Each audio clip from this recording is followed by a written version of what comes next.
Hi, Kathy. Yeah, what I think it is the with the blur slider is in that page right there. I'm just gonna see if I can find it here.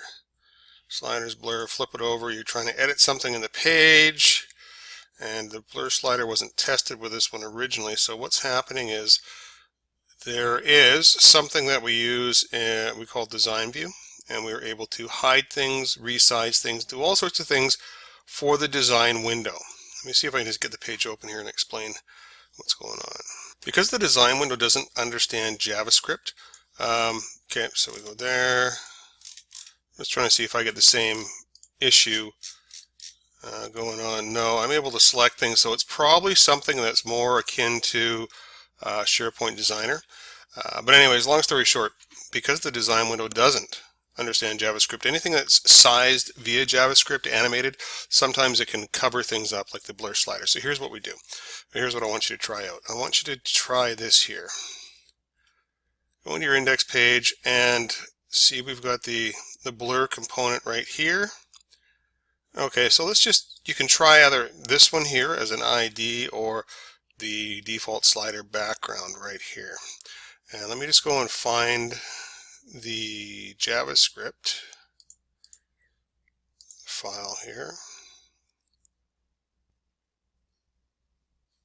Nope, not JavaScript, CSS, sorry. CSS and helper classes. Okay, so here's all you need to do. Go to your site, your styles, and your helper classes folder. Open up the helper classes CSS, go right to the very bottom. Okay, now what we can do is we can target, say, either this class right here or this ID and just hide it in design view, like in the design window. So, because we don't need to see the blur slider when you're in the design window, we can hide it completely.